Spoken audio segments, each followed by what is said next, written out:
Thank you, Ijen. It's so good to see you and always to work with you over these years, and especially now when there's so much at stake in terms of our real ability to actually leapfrog over where we've been and to really just take on these issues that we have known even before the pandemic represent the failures and the fissures and the fractures in our system. And I'm very excited about the potential that we have, the possibility with the collective hard work of all of the leaders here to really see this through and get it done. And I can't stress enough that this issue of care and caregiving and the care economy and care work, it impacts everyone, regardless of the composition of your household, regardless of your age, regardless of your gender, regardless of your profession. It impacts everyone.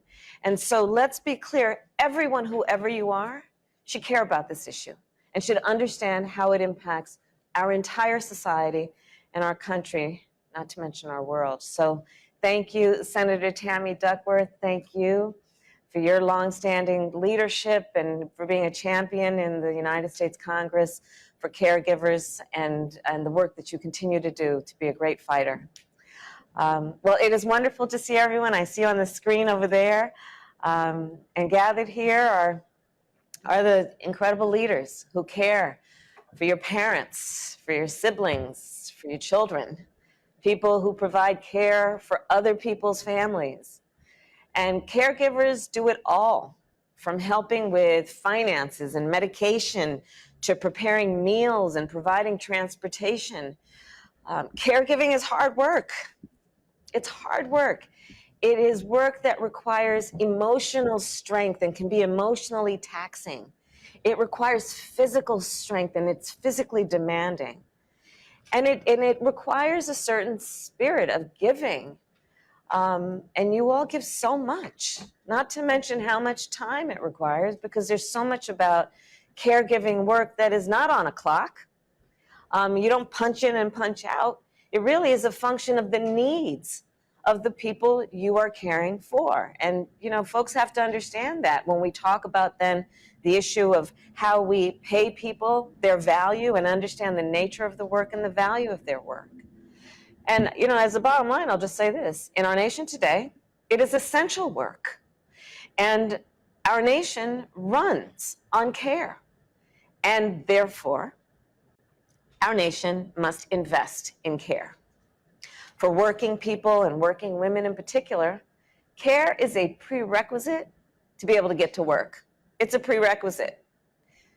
It's not a given, sadly, but it is absolutely necessary. Yet we know that care is too often too expensive and too difficult to find, which is why we talk about affordability and accessibility. Take childcare, for instance. The average family in America has to spend 13% of their income on childcare, 13%.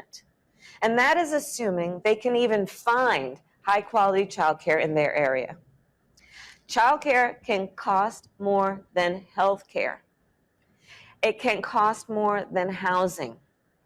And in many states, it costs more than in-state college tuition. So these are some of the issues. These are some of the problems. What's the solution? Well, part of the solution is our Build Back agenda, which will cut the cost of childcare by more than half for most families in our country.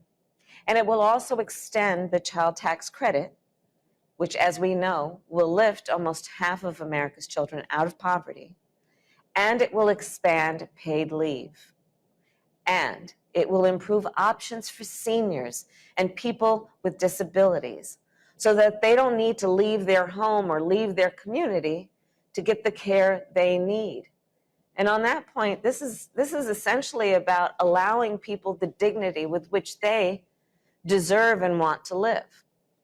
So the president and I are determined to get our agenda passed. And I'll tell you, the president and I share personal experiences of having done a lot of what is necessary to care for family members who are sick and in need of assistance and help. And it's very personal to us. We understand what these professionals do every day, and we understand it in a way that for us is really, it's not only personally, we feel a very strong and deep sense of commitment to seeing this through with some insight about what this issue really means to real people every day. And so our agenda is about what we need to do to give people everywhere a meaningful opportunity to both work and care for their families. For far too long, investments in care have dropped to the bottom of the priority list. But I'm going to be blunt here. That is because most people who rely on care are women, and most people who supply care are also women. So it is time to make care a top priority. It is time to honor the value of care for children, for seniors, and for people with disabilities. It is time to make corporations pay their fair share and pass our agenda, because care cannot wait. So as I said, this is personal for me on every level, both on how I benefited from it and what I know is required to give it. Every weekday, for example, when I was growing up, and on many weekends, my mother went to work long hours in the lab. You see, my mother was a breast cancer researcher, and she had two goals in her life: to raise her two daughters and end breast cancer. And so she worked long days, she worked weekends, and when she did, my sister and I would walk 2 doors down to the home of Mrs. Regina Shelton. Mrs. Shelton ran a child care center, and she became a second mother to us. And for my mother, I remember this so well, when something good happened at her lab and in her work, my mother would bring flowers home to Mrs. Shelton, because she understood that but for Miss Shelton, she would not have been able to do the work that she did. She would not have been able to fulfill the ambitions she had for herself and for her daughters. Everyone deserves that kind of support, and everyone deserves the kind of respect that I, to this day, and my mother had for Mrs. Shelton. That is the work ahead. So thank you again for being here, and I look forward to our conversation.